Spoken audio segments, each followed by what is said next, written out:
Hello, my dear friends. How are you doing? Hope you are having an amazing day and not having to deal with drama. Ready for new stories I have for you today? Let's go to the first one. And don't forget to listen to the end of the story, guys, to hear my insights. Enjoy the stories, and don't forget to like and subscribe. And of course, don't forget to leave a comment. I had never doubted my wife before.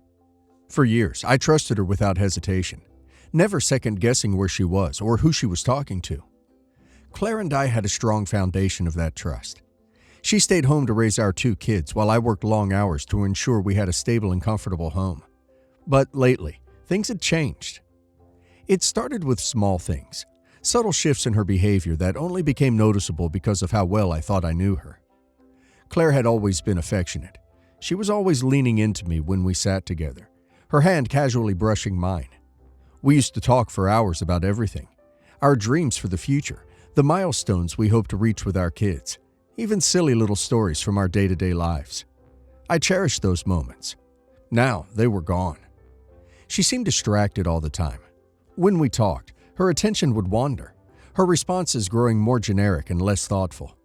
If I tried to pull her into a conversation, she'd offer a brief smile and say something vague about being tired or busy. Intimacy, which used to come so easily, became rare. At first, I thought it was stress. After all, raising kids is no small feat. Our 2 children, ages 7 and 9, are wonderful but energetic. I could understand if she was worn out from the constant demands of parenting. But it wasn't just that. Her phone became another thing for my suspicions. Claire was never the one to be glued to her phone before. She'd leave it on the kitchen counter, in her bag, or sitting on the coffee table. Now it was always nearby. She started keeping it on silent, clutching it in her hand or sliding it into her pocket whenever it sounded. If it buzzed while we were sitting together, she'd glance at it quickly and either swipe it away or excuse herself to another room. I'd ask her who it was, and she'd say, "Oh, just a friend from the neighborhood," or "someone from the PTA." I didn't question it at first, but I couldn't ignore how unusual it was. Her behavior was so out of character that it planted the first seeds of doubt in my mind. As the weeks went on, those doubts grew. The affection between us was nearly non-existent. The effort she used to put into our relationship had dwindled to nothing. Every time I tried to approach the subject, asking if she was okay, if we needed to work on something together, she brushed me off. "I'm just tired," she'd say. "Don't overthink it." But I couldn't help overthinking it. My gut told me something was wrong. Now, let me tell you about my cousin Brandon. Brandon and I were never close. Growing up, we couldn't have been more different. I was very responsible, the kid who studied hard, took on part-time jobs, and always had a plan for the future. Brandon? Not so much. He never seemed to have a solid direction in life, but what he had was good looks and charm. He could have any girl he wanted. While I was working to climb the corporate ladder, Brandon was jumping from one short-lived job to another. He had a knack for landing opportunities, but an even stronger knack for losing them. The only reason he had any semblance of a career now was because his father-in-law gave him a job in the family business. Even there, he wasn't exactly known for his work ethic. From what I heard through family gossip, Brandon's performance at work was mediocre at best, but his father-in-law allowed him to skate by without much consequence. Despite his lack of drive, Brandon married well. His wife, Samantha, came from a wealthy family. She had a solid career of her own, and between her family's resources and her steady income, they lived a very comfortable life. Brandon had everything handed to him: a good job, a beautiful home, a well-off spouse. But he never seemed to fully appreciate it. I never envied him. In fact, I often felt a mixture of frustration and pity for the way he seemed to waste the advantages he'd been given. Our paths didn't cross often. We'd see each other at family events, exchange pleasantries, and that was it. I didn't have much reason to think about him otherwise. Until now. One night, after Claire had gone to bed early, I found myself sitting alone in the living room. I glanced over at her phone, which she'd left on the coffee table, which was very uncommon. I had never done anything like this before, and the thought of going through her phone made me feel sick. But I couldn't ignore the feeling in my gut anymore. I picked up the phone, hesitated for what felt like an eternity, and then unlocked it. The messages with Brandon's name on them stopped me cold. At first, I told myself they might be innocent. Maybe he had been reaching out for advice or coordinating something for a family event.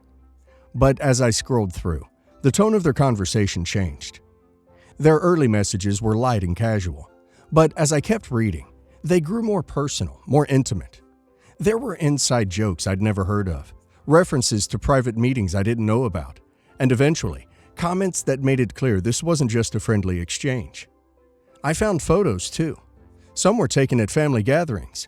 Others looked like they were from places I didn't recognize. They were too close, too familiar. I scrolled further and found texts that described times they'd spent together, times I didn't know had happened. There was no mistaking it. My wife and my cousin were having an affair. My hands shook as I took photos of everything. I needed proof. I saved every text, every photo, every detail that confirmed my worst fears. I didn't sleep that night.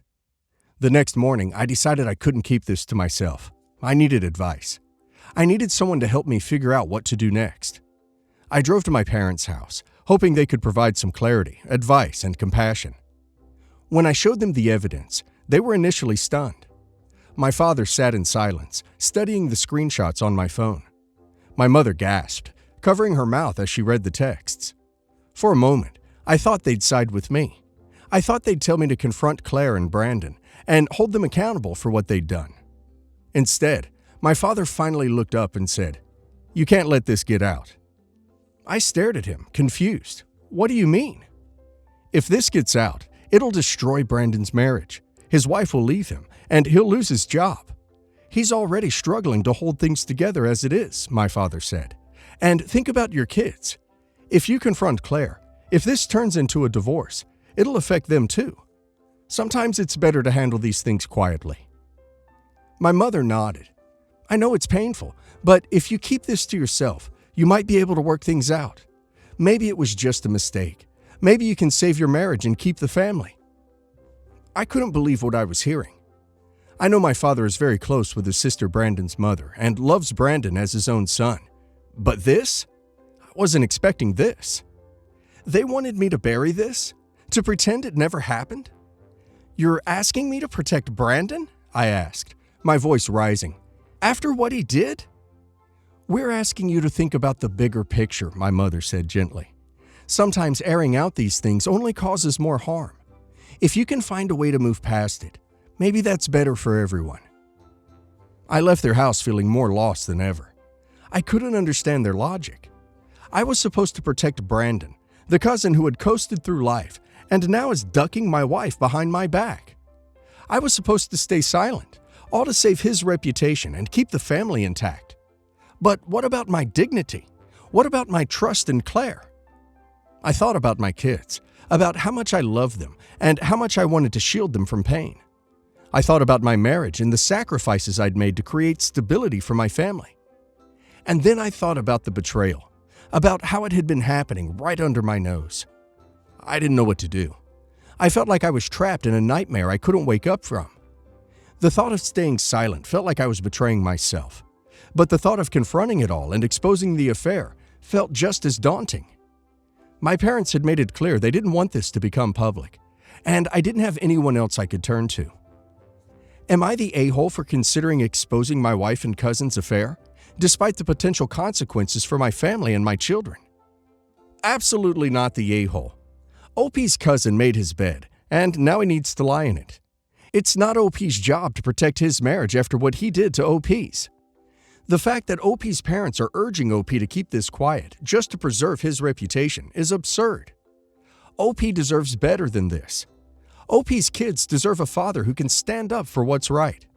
If they find out later OP stayed silent, they'll see that betrayal was brushed under the rug.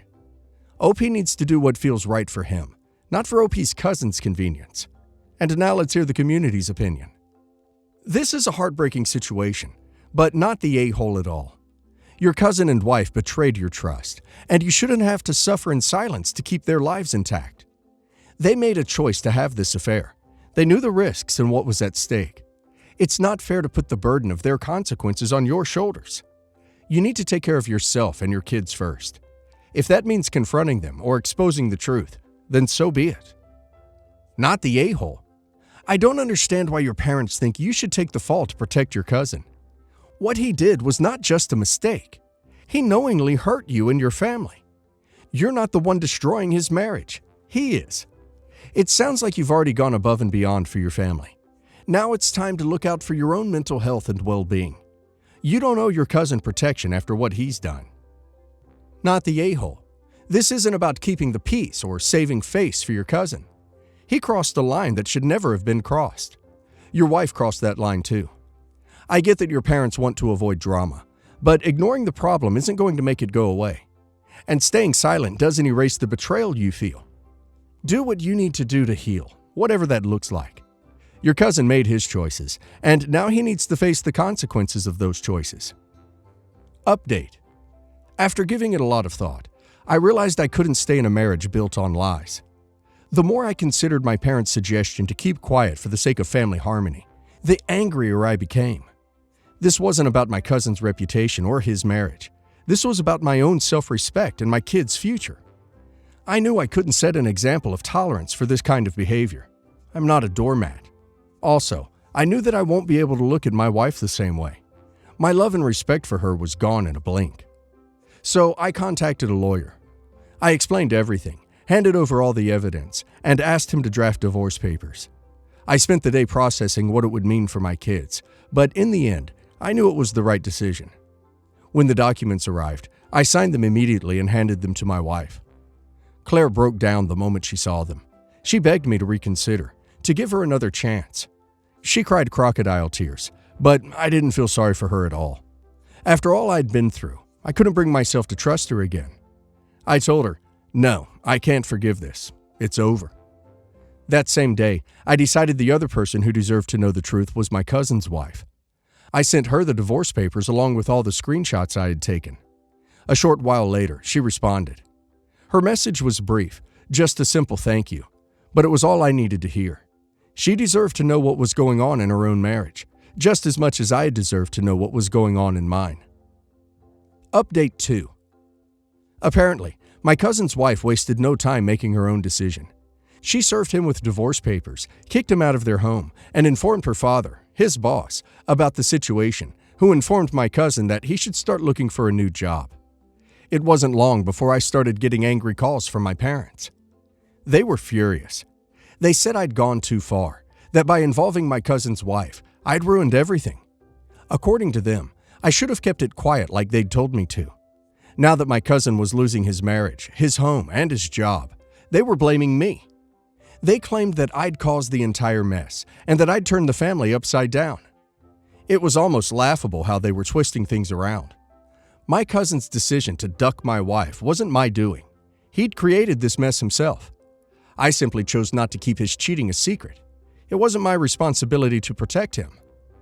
When my parents started pushing their nonsense on me, I told them flat out that I was done listening. I said, "Don't call me again until you're ready to see things from my perspective. I won't waste any more time defending myself or explaining what should be obvious." Then I hung up. I'm really done listening to their nonsense and won't have any contact with them until they change their point of view and apologize. So I, 32 female, have 4 kids. I have 2 with my first ex-husband, who is currently addicted to D and has no contact with our kids, another child with my second ex-husband, and an infant with my now ex-boyfriend. Yes, my love life is crap, and I don't plan to date until my kids are way older. I'll just stick to my toys and romance novels. Anywho, I only receive child support for my child with my second ex-husband. He has an extremely well-paying job, and I receive $2,000 a month. He's the only partner I split custody with. He has a trust fund set up for our son that he will have access to when he's 18. With the $2,000 I receive, I invest half of that into my eldest son's tuition. He attends a very prestigious private school, and even with the full-ride scholarship he was given, boarding and books weren't included, so I have to pay for his boarding every month.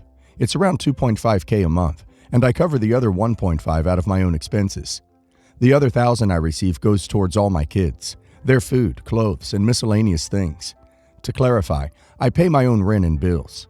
For example, my other child with my first ex-husband was invited on a trip with her friend's family to Disneyland during winter break. So I spent a good chunk of the money on her plane ticket, the Disney ticket, food, and other things. Or maybe my son with my second ex-husband wants a new expensive toy he saw on YouTube. And with a new baby, having that extra chunk of money to spend on everything he needs is very beneficial. I never really discuss finances with other people.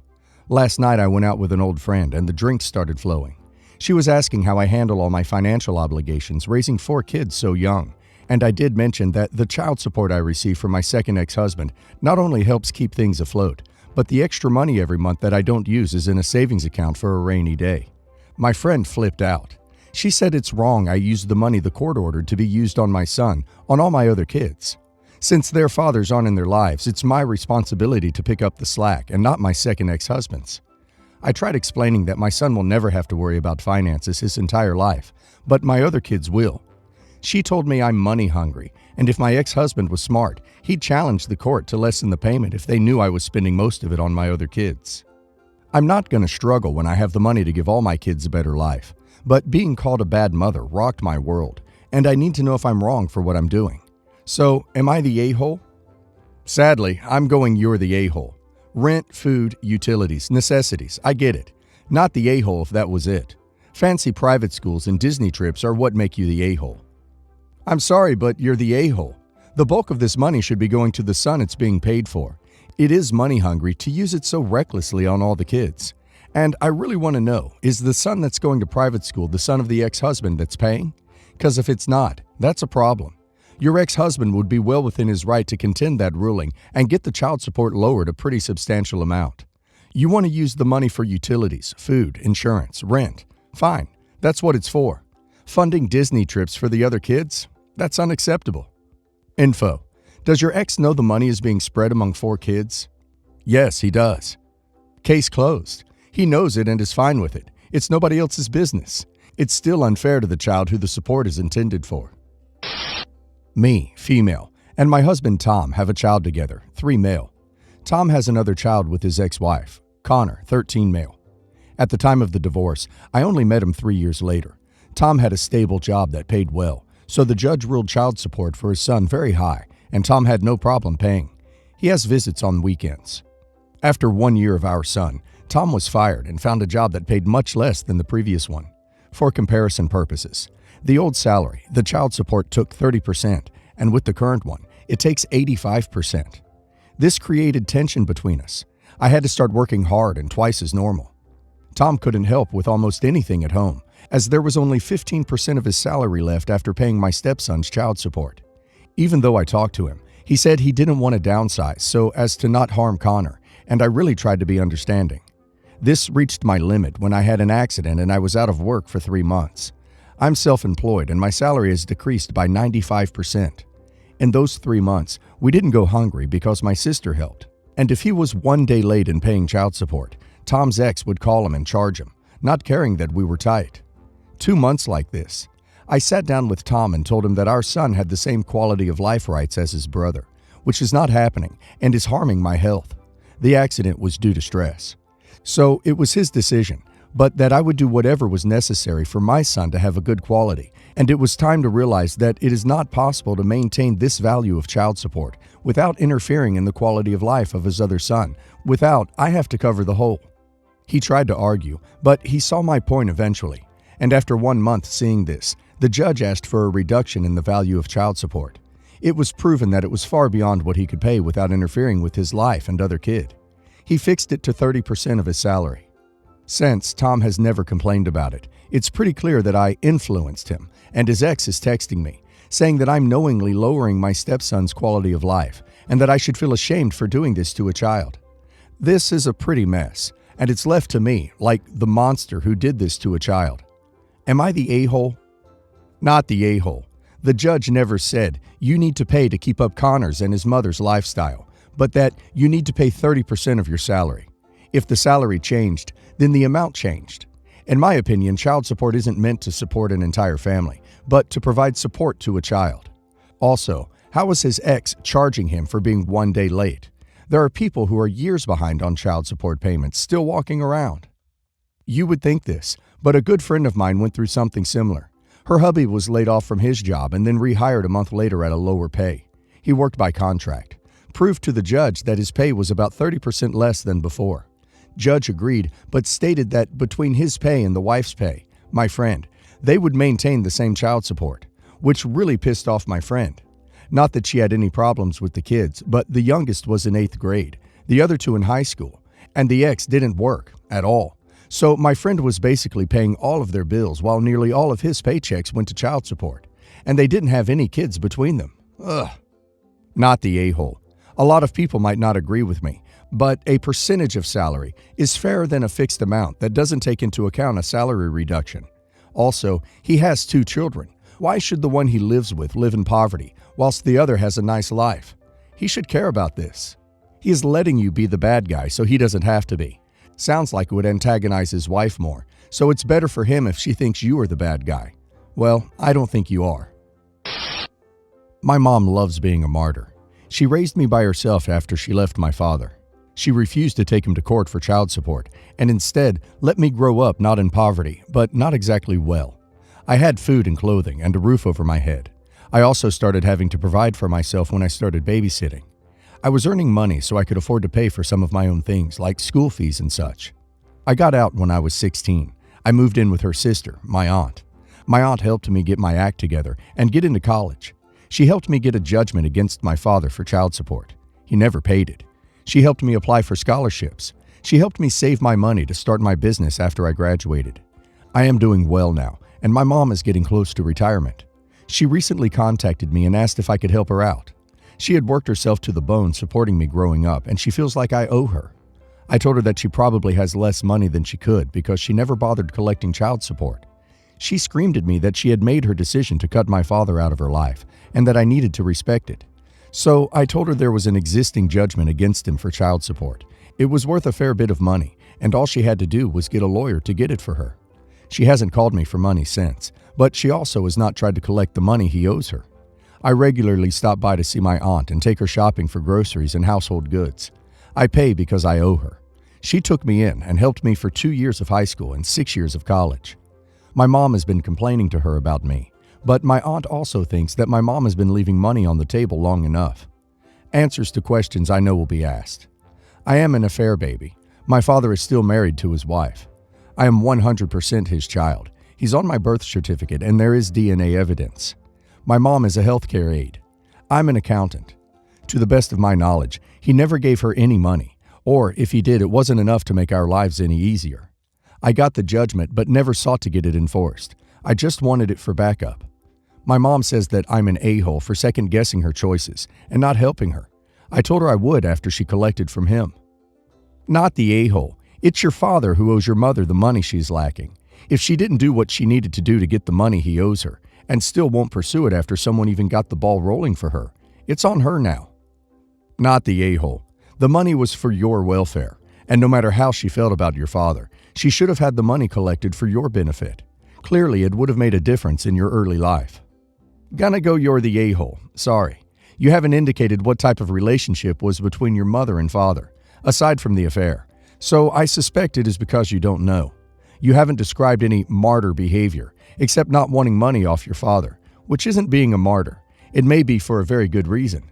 There is a reason she refused to chase child support. You admitted you had clothes, food, and housing. It sounds like she did her best.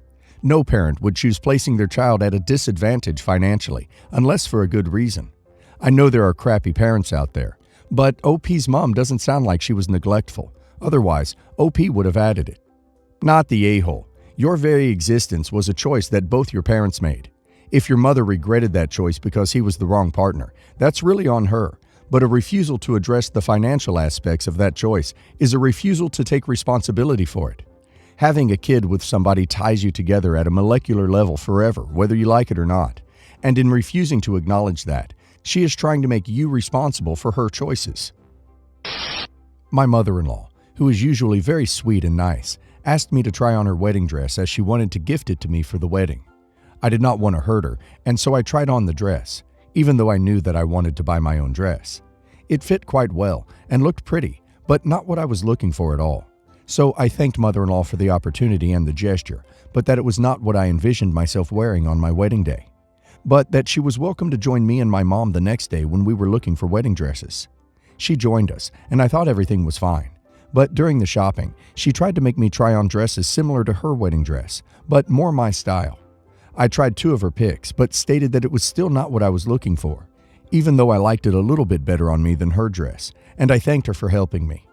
She got quiet and only shrugged her shoulders over the other dresses I tried on. I finally found my dream dress, bought it. I'm paying about 2,000 euros, and my parents paid about 300 euros for shoes and a veil. My in-laws don't pay anything towards the dress or the wedding. And then we went to eat lunch together. Mother-in-law was still unusually quiet, so I asked what was wrong and if I could help her. She shrugged her shoulders and said, "It's fine," and I thought she needed a little more time for her. So I started a conversation with my mom and started eating after we all got our food. We did not exclude her and tried to make her a part of our conversation, but she just shrugged and moped. A few minutes into lunch, she said, "You are an ungrateful, spoiled brat," and I was utterly confused and asked why. This is what she said. "I would have gifted you my dress, but it wasn't good enough for little miss I want a new dress. That's ungrateful. And I tried to find a compromise with a dress that matched both our tastes, and you still denied all that. You're so ungrateful and impolite, not even able to make a compromise." She then stood up, paid for her meal, and left without me being able to say anything. I asked my fiancé later that day about it, and he told me not to worry, as I did nothing wrong.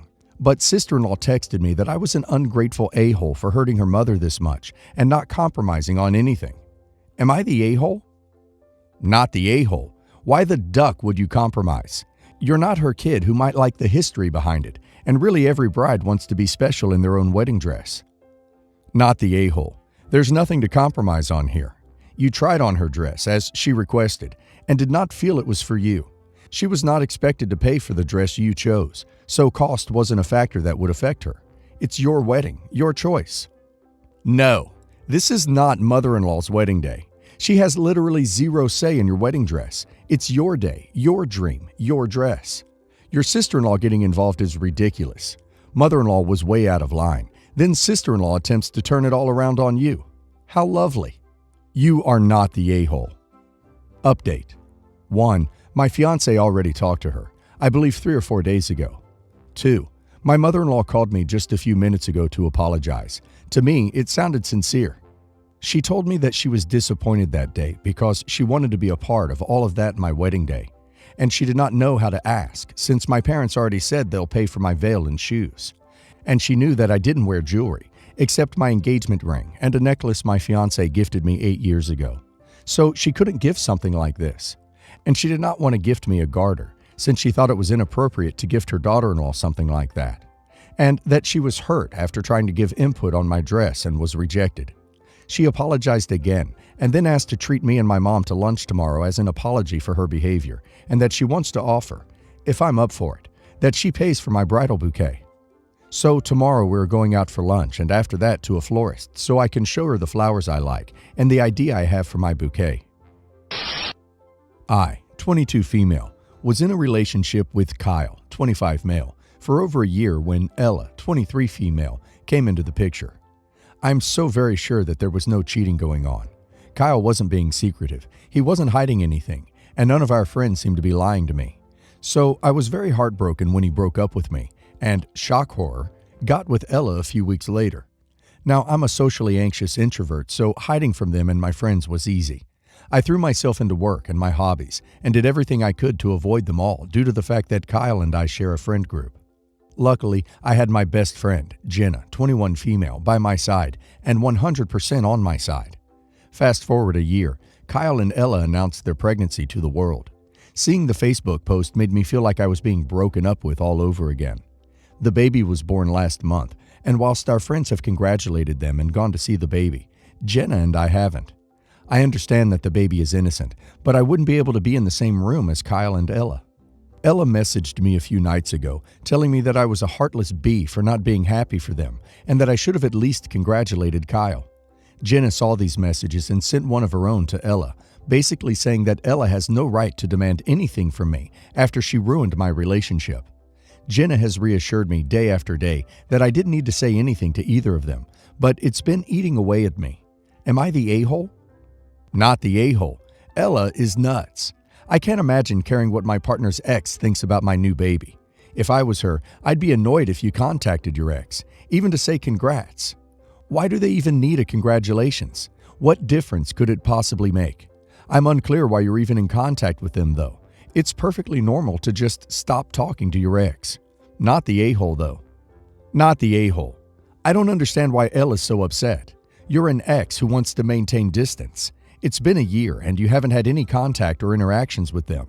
Why would Ella expect a sudden change? And honestly, Jenna shouldn't have messaged Ella. It's between the two of you, and Jenna inserting herself into it just creates more drama than necessary. Jenna is right, though. You owe Kyle and Ella nothing.